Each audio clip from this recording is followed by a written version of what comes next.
Assalamualaikum warahmatullahi wabarakatuh. Perkenalkan, nama saya Irzani Andi Abdul Rahman, SHMH. Saat ini saya merupakan dosen tetap di Fakultas Hukum Program Studi Ilmu Hukum Universitas Muhammadiyah Kupang. Saat ini saya sedang melaksanakan proses seleksi sertifikasi dosen yang diselenggarakan oleh Kemendikti Saintek. Pada semester genap ini, saya mengampuh mata kuliah Hukum Acara Pidana dengan bobot SKS 3 SKS. Mata kuliah ini merupakan mata kuliah wajib program studi.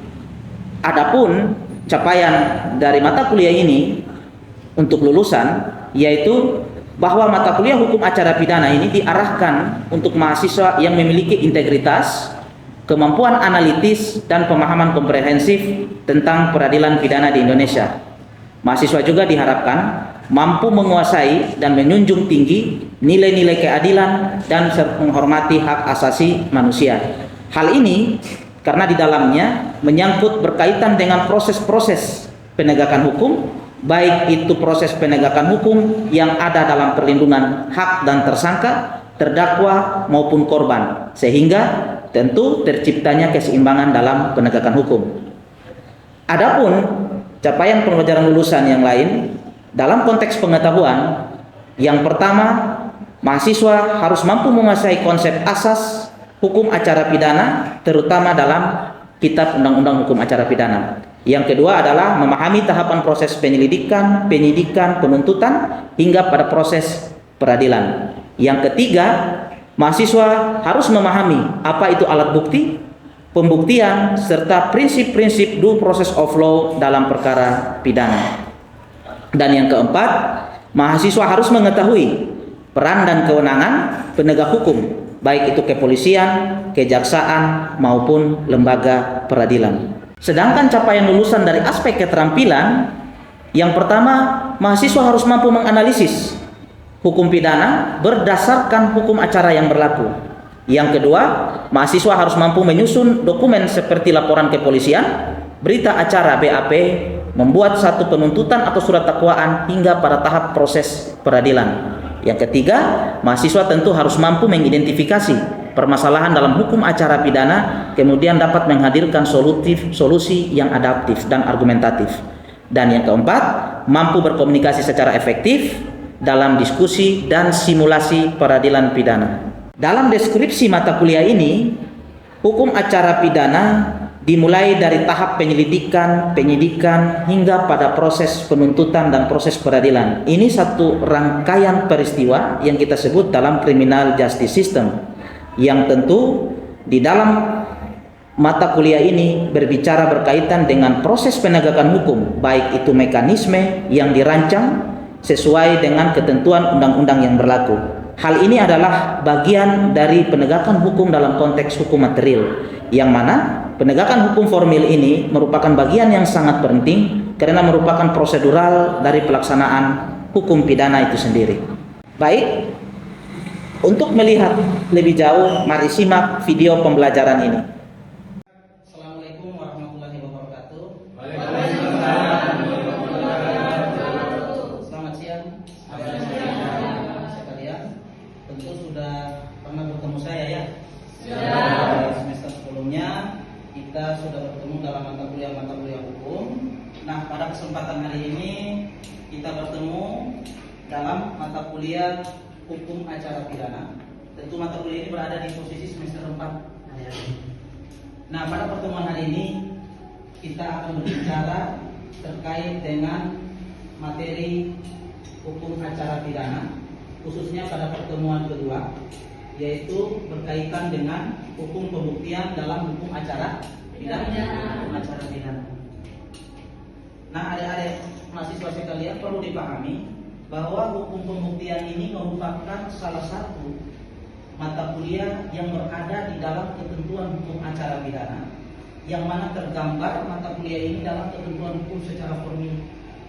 Kalau adik-adik mahasiswa sudah pernah belajar terkait dengan hukum material, itu berkaitan dengan substansi, isi undang-undang. Nah, di dalam mata kuliah hukum pembuktian ini kita bicara dalam ketentuan hukum formil, bagaimana proses hukum itu dijalankan atau ditegakkan. Nah ini yang perlu kemajuan antara hukum material dan hukum formil.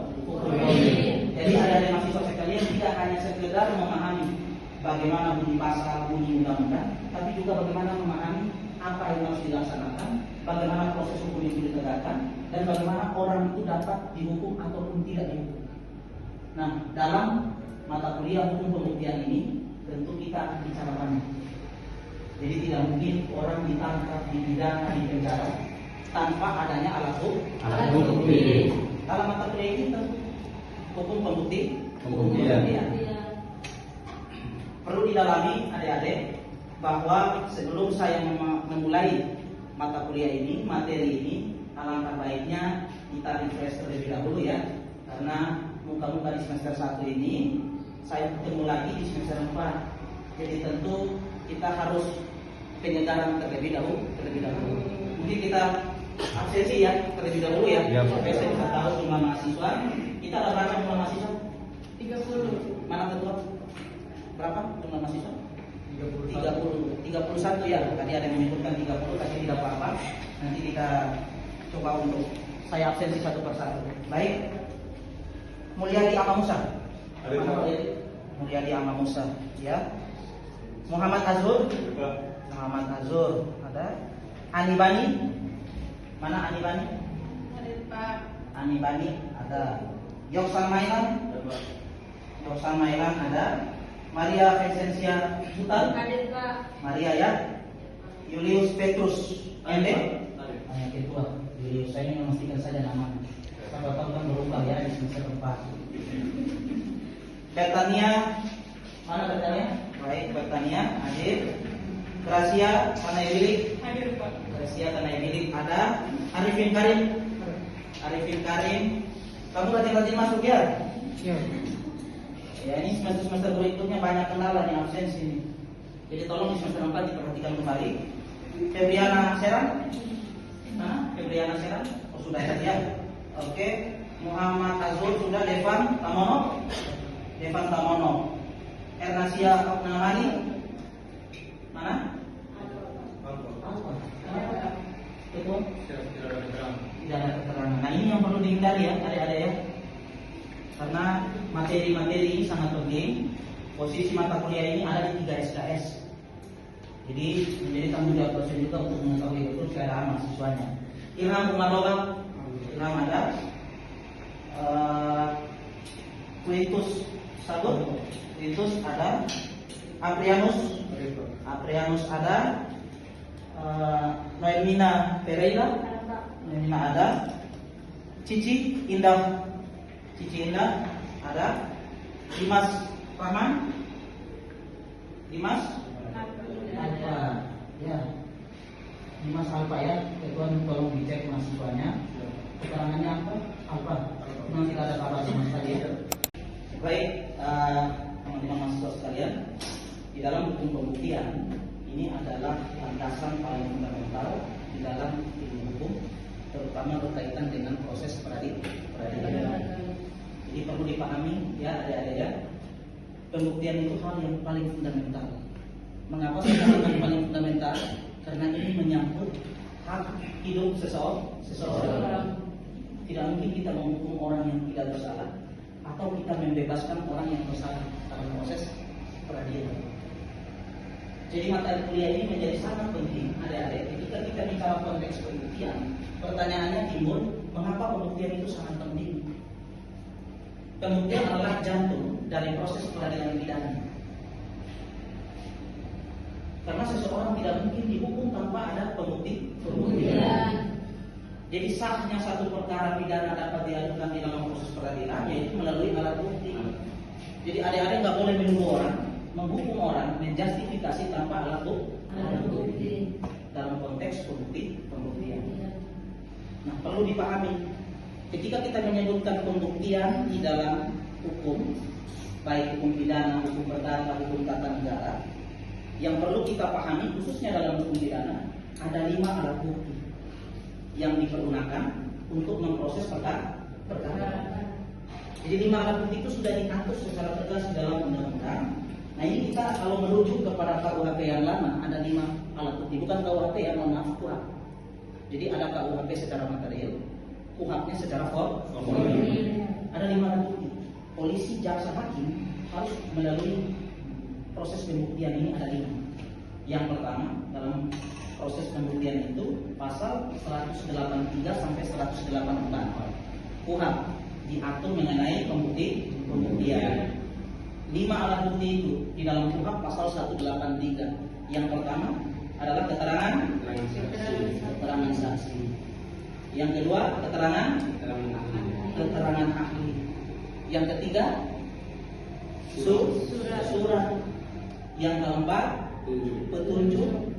Dan yang kelima terakhir keterangan terdakwa. 5 alat bukti itu diatur secara tegas dalam undang-undang.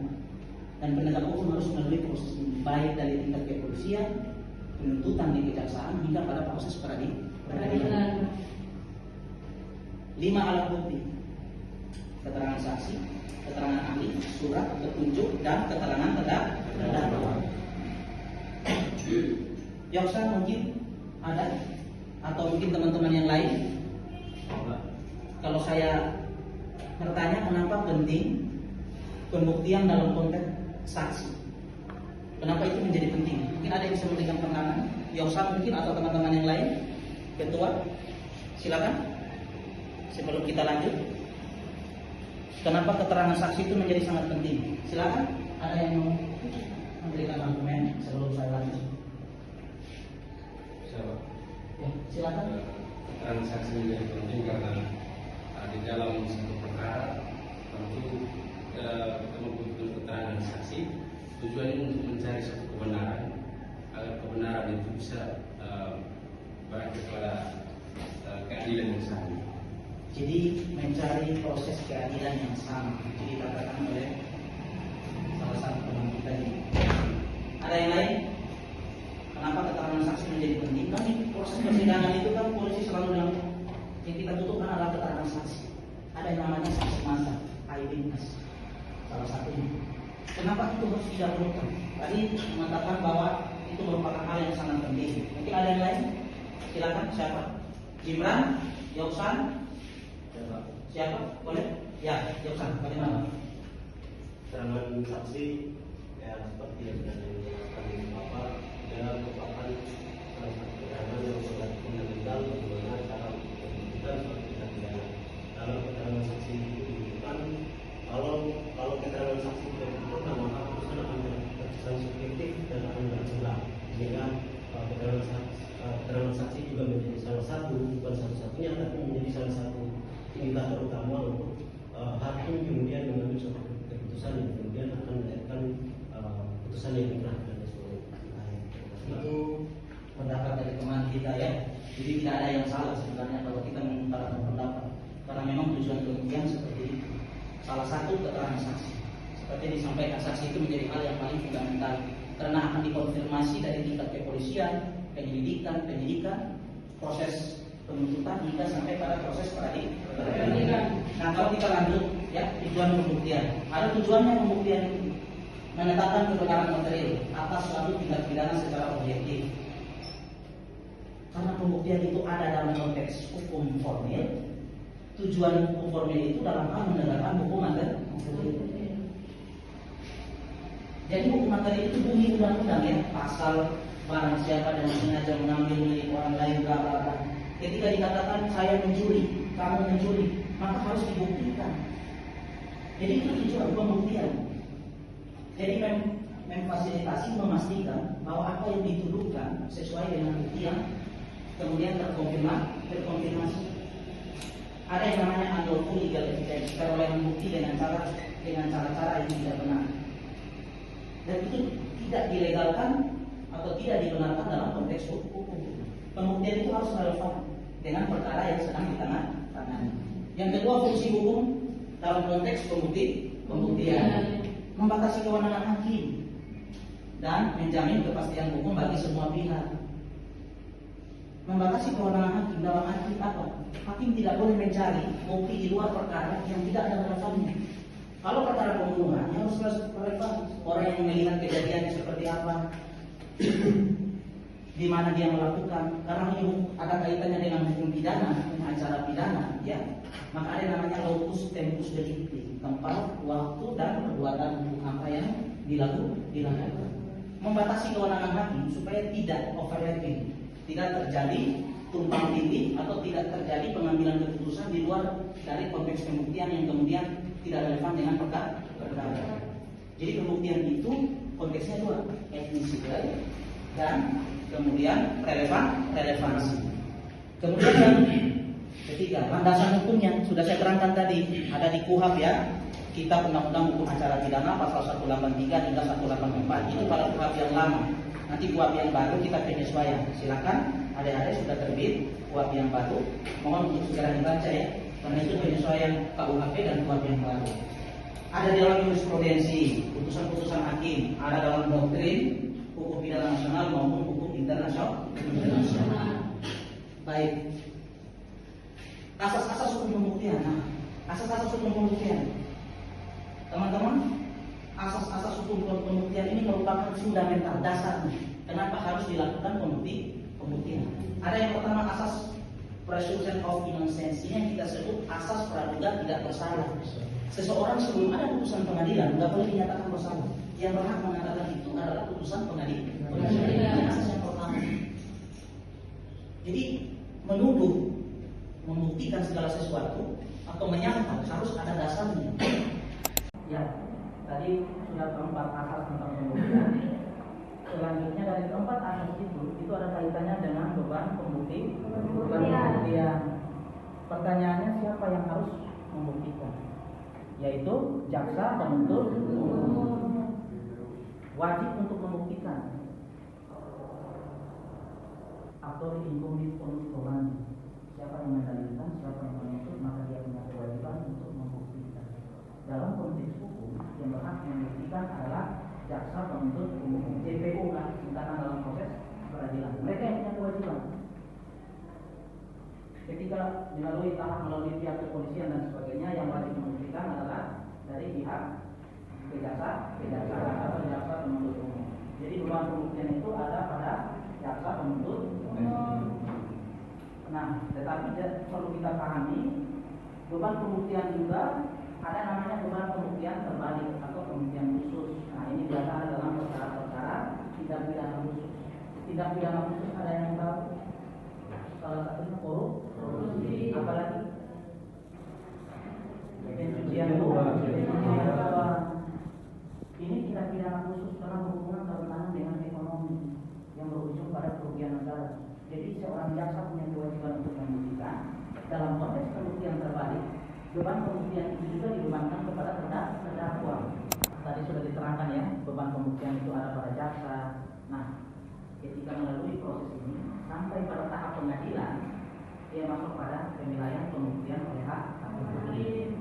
Dasar teori pembuktian kita ini ada yang pertama negatif prevalent, sistem negatif prevalent Lewis teori itu soal tadi bahwa beban pembuktian itu ada pada penuntut umum dan sekurang-kurangnya hakim menilai dari 5 alat bukti cukup 2 alat bukti. Itu ya, sampai di sini bisa ya? Oke, baik. Kita masuk dalam sesi diskusi. Karena apa yang saya sampaikan saya yakin teman-teman juga sudah mendalami, sudah belajar sebelumnya. Saya ingin bertanya, mungkin ada teman-teman yang ingin berdiskusi. Boleh, silakan. Ada yang mau bertanya, angkat tangan boleh. Oke, silakan. Pertanyaannya, jika hanya ada satu alat bukti yang sangat kuat, apakah itu sudah cukup untuk menjatuhkan pidana? Baik. Oke, saya masih jawab ya. Jadi beban pembuktian itu satu alat bukti, minimal 2 alat bukti. Jika satu alat bukti itu belum cukup ya, kita minimal harus 2 alat bukti. Jadi ada namanya asas bonus testis, satu bukti bukan merupakan bukti. Nah, ini dalam konteks pembuktian. Jadi kalau ada besok berkecimpung di dalam dunia peradilan, jadi ada 5 alat bukti, ya sekurang-kurangnya 2 alat bukti. Itu dasar pembuktian kita ada dalam konteks teori namanya atau asas hukum negatif prevalent Lewis teori. Itu adalah minimal 2 alat bukti dari 5 alat bukti. Jadi yang ingin saya sampaikan minimal 2 alat bukti dari 5 alat bukti. Ada lagi yang ingin berdiskusi? Silakan. Oke. Yoksan.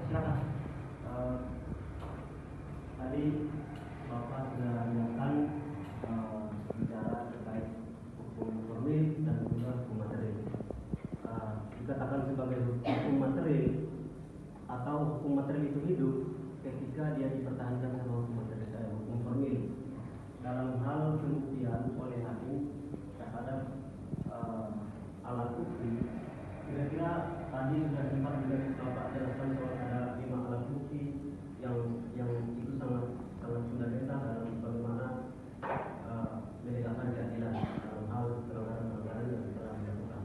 Nah sekarang pertanyaannya, kira-kira dari 5 alat bukti ini langkah strategis yang dilakukan oleh hakim untuk membuktikan seperti apa? Langkah konkret yang dilakukan oleh Ibrahim. Jadi sebenarnya dari 5 alat bukti ini merupakan alat bukti utama ya yang ada di dalam perkara. Tapi memang ada tingkatan alat bukti.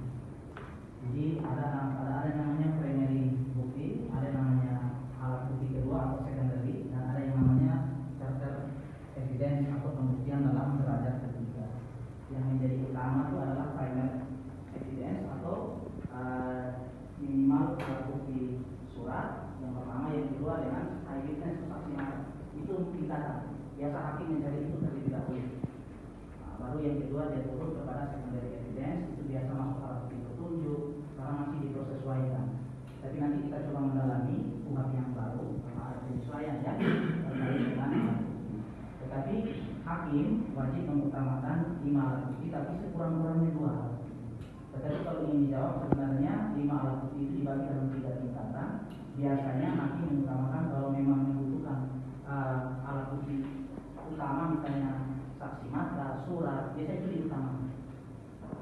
Itu dalam tingkatan pembuktian. Kalaupun digunakan petunjuk, itu harus dipersesuaikan kembali. Kalau menurut aturan KUHP yang lama itu pasal 188 ayat 2 ya, yang dipersesuaikan dengan perkara yang sedang ditangani. Tapi 5 alat bukti itu menjadi fundamental dalam proses peradilan, apalagi dalam peradilan hukum pidana. Ada lagi mungkin? Itu ya jawabannya. Mau ditanggapi boleh? Silakan. Pas ya. Baik, ada lagi? Toh, ya. Cukup ya? Oke, terima kasih adik-adik. Jadi dari apa yang sudah Pak sampaikan, yang saya ingin sampaikan bahwa simpulan kita pada siang hari ini, pembuktian itu menjadi hal yang paling fundamental dalam proses peradilan, baik itu hukum pidana, perdata maupun hukum tata negara, karena ini menyangkut hak hidup orang dan merupakan aspek yang paling penting di dalam hukum, terutama hukum pidana, hukum perdata maupun hukum tata negara. Jadi apapun yang kita lakukan, menuduh, menyangkal segala perbuatan harus dilalui dengan alat bukti atau melalui pembuktian. Pertemuan kita untuk yang kedua ini kita cukupkan sampai di sini ya. Pada akhirnya bahwa capaian pembelajaran pada pertemuan yang kedua ini artinya mahasiswa harus mampu memahami dan membedakan terutama dari 5 jenis alat bukti yang tadi sudah saya sampaikan, baik itu merupakan keterangan saksi, keterangan ahli, surat, petunjuk maupun keterangan terdakwa. Selain itu juga mampu memahami dengan baik ketika berkaitan dengan proses peradilan, mana yang merupakan keterangan saksi, mana yang disebut keterangan ahli, mana surat, mana petunjuk. Nah, teman-teman harus memahami itu dengan baik, karena saya yakin ketika nanti sudah memperoleh gelar sarjana hukum, tentu adik-adik sekalian akan berkecimpung dalam dunia praktisi maupun dunia praktisi yang lain, misalnya mungkin terkait dengan mediasi dan sebagainya. Cukup dari saya, sekian. Assalamualaikum warahmatullahi wabarakatuh. Sampai ketemu dalam pertemuan selanjutnya. Kita akan bicara berkaitan dengan asas-asas dalam hukum pembukti. Assalamualaikum warahmatullahi wabarakatuh. Selamat siang.